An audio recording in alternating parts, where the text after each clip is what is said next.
Hi, how's everybody doing? It's Paul from Magpie 24/7 back again. Not so much with you from the van, out and about at the moment, but of course, breaking news on Tyneside today. He was spotted earlier this morning. He arrived yesterday evening to go to the hotel, and he's going through the formalities of completing a transfer that is Anthony Gordon from the Scouse Mackems Everton up to Newcastle United for around £45 million. And that is a massive vote of confidence. That is a tremendous backing from the club, from the ownership, given the fact that this is being paid in one massive lump sum. It's not a Nick Pope deal spread over a couple of years, a few million here, a few million there. This is £40 million down and £5 million over the next coming seasons for bonuses, for again, things like if we finish in the Champions League, how many goals he scored, all that sort of thing. So yes, at the moment, as I speak, as I record this, like I say, it was snapped and recorded by the fans waiting outside the training ground, entering into the bungalow earlier on today. And I think there was a growing excitement around the signing. Obviously, some of the things that have gone off previously have probably left a bit of a sour taste in the mouths of many Newcastle United fans. But, you've got to credit the lad having the neck, having the bottle to come up to Tyneside, given, some of the handbag stuff and some of the antics from before. But, clearly a confident, confident player, somebody who backs themselves, and again, somebody who Eddie Howe has been after for a long time, a player that we have scouted, we have been after, that we have pursued for quite a while, is now coming to fruition. So yeah, he's going to be next through the door. Obviously follows on from Garang Kual, who we signed earlier on, didn't we, in the transfer window, before he headed out on loan, obviously up to Scotland. But yeah, Anthony Gordon going through his medical. I don't expect any issues, any problems, any complications. Is then being pictured later on in the day, arriving at St James's Park, no doubt for the pictures with the shirts, obviously the video and stuff, all that sort of good stuff that they release when the signing is announced. Will it be announced today, or will they hold off until Monday? You would expect them maybe to hold off till Monday, the day before the transfer window, and trying to build it up a little bit like that, and then obviously content out during the day. It could be announced today, you just don't know, but more than likely it'll be announced Monday, you'd imagine. And yeah, what are we getting for the £40 million? Well, you're getting a 21-year-old who won't take up a place in the squad because obviously of his age. The second fastest player in the Premier League behind Chelsea's new signing. So again, we're talking about speed, we're talking about the pressing style of play, which again, he's obviously known for and stuff. So likes to press, likes to use his pace, likes to get away, create chances, likes to battle, that side of it.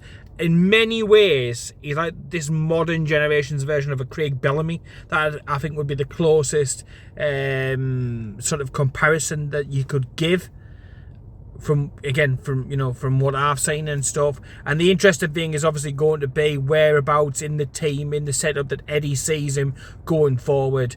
Is it slowly, a bit like when Bruno signed in others? Perhaps, obviously he's got ASM pushing for that wide left-hand and space. So where he's going to fit in, into it, we don't know at the moment. But clearly Eddie Howe thinks a lot of him. And that's why he's splashing so much cash. And like I say, in one foul swoop, £40 million. There you go. Make the deal happen. Now, Everton turned down, I think, £65 million from Chelsea not too long ago. So again, and I know it's Chelsea and they like to splash the cash and stuff like that, but again, it shows you it is a good deal. 21-year-old, you could theoretically stay at the club for over a decade and get all that good service. I think he's a player that will improve. Clearly, the England tax comes into it, of course. Whenever you sign an English young talent, then there is, of course, a premium for that, and the Newcastle tax on top no doubt played into it as well. But look, £40 million, he's quick, I think he can improve, he will improve. You know, you look at all the other players who have improved under Eddie Howe, there's no doubt about it, this lad can improve and stuff as well. And he'll be coming into a much more stable situation, a settled, harmonious club than what he's left down at Woodison Park and Everton. So that will be better, no doubt. He'll be paraded, he'll be introduced to the crowd at St James's Park on Tuesday, and that huge mammoth game preview to come for that one later down the line. But yeah, I'd imagine he'll be at St James's Park for that game. I can't imagine the club would miss up on that opportunity, you know, to get him there in front of the fans and stuff. And then, yeah, we've just got to see how he plays, how he goes, and how, you know, that likes of having the likes of Tyndall onto him. You know, we've certainly seen the nastier side of a lot of Newcastle players and the team as a whole recently, an edgier side, and he will definitely add, you know, to that. I'm certain about it. He actually scored in Everton's last victory, which obviously a month or two back. I think it was back in November. But he's been benched a lot since then. Frank Lampard benching him, but clearly didn't fancy like hanging around with the new manager Sean Dyche down there. Wanted to get out, had his mind set, and like I say, has got himself up to Tyneside and got himself the move that he wanted. You know, there's talks about he's been on a bit of a strike over the last couple of days. He was given a day off and then didn't report back to duty. Clearly sort of trying to put pressure onto the situation to get the deal done. It's never the right way to sort of do these things, and I wouldn't like it if a player did that to Newcastle United. But I think there has been lots of back and forth with regards to how much the transfer is going to cost and stuff like that. And I think in desperation, he's just used that as a tactic, which has strengthened Newcastle's position and weakened Everton's. And I always felt, and I said on a previous video, that I felt as the transfer window went on, that there was more and more likelihood of us getting it done at the price that we're happy to pay. So I think this suits all parties. It'll give them some money, obviously, to go into the transfer market to try and strengthen their team to avoid relegation. And for us, it further enhances the squad. It further does good stuff to the squad to give us every opportunity to qualify for European football. And again, going forward, if we want to keep signing these type of players, you know, for the tens of millions of pounds, we are going to need European football and the revenue and the sponsorship that comes from that. So don't get me wrong, I'd like to see more. I still think a midfield, I still think we would benefit from a midfield. I can see the argument that Gordon comes into the wide positions, that you can then move Joe Linton or Joe Willock, who've played wide left recently, back into the middle, so you get an extra body available through that. Again, call me old fashioned, call me what you want, but I would have liked a centre forward as well, a target man. I know Gordon can play there if needs must. I know the Saint can play there if must. We've got Wilson, we've got Isak, but I would have liked 3 out and out strikers as opposed to people who can play there, who can do a job. I just think it's that much of a specialist position. So yeah, I'll be a little disappointed if we aren't going to sign a target man striker, and if we aren't going to sign a central midfield player. But in Eddie we trust. You know, he backs the squad, he backs the lads that we've got, so we go with it. I know that John Joe Shelvey and Matt Targett are only a week or 2 away now from being back in the squad, so that'll help boost the bench. And that's what you want off, for this run-in. You want options from the bench. You want different people who can come on and who operate in a slightly different way, who may be able to win us games and turn draws into wins and that sort of stuff. One player I think we may also well end up signing before the transfer window slams shut is Ashby from West Ham. He wasn't in the reserve side who played last night for West Ham, and I think he was expected to be in that.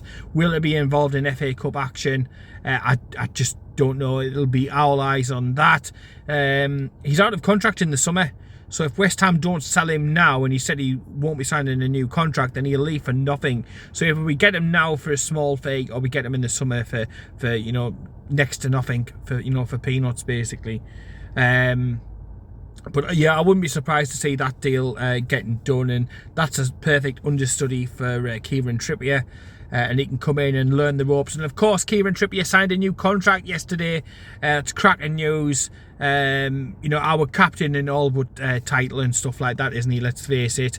It's a great bit of business, and there may not be finished there. There's rumours about new contracts for the likes of Dan Burn and Bruno as well, and Miggy also. So I expect the club to announce a few more contracts over the coming days and weeks and months as we look to get the squad built up and beefed out. So yeah, that's the state of play. A massive signing in. Do we need more? Perhaps ideally we could, but like I said, 100% back the judgment. Anthony Gordon probably wouldn't have been my choice as a signing, but again, when it comes to signings, anything to do with the club, I back the likes of Dan Ashworth, I back Eddie Howe, and I back their judgments 1,000,000,000%. They've got the track record. They are absolutely doing miracle upon miracle at Newcastle United. So again, you go back and you just, you know, you get behind the lads. As soon as he's wearing that black and white shirt, you get behind the lads 1,000%. So yeah, that's how it's going at the moment. Still a few murmurings about Maddison, but I can't see them spending another 50-60 million pound on top of what they've just spent in this transfer window before, you know, additional sponsorships and naming rights and all that sort of thing are done, which I'd imagine will be at the end of the season, new kit manufacturers and so on and so forth.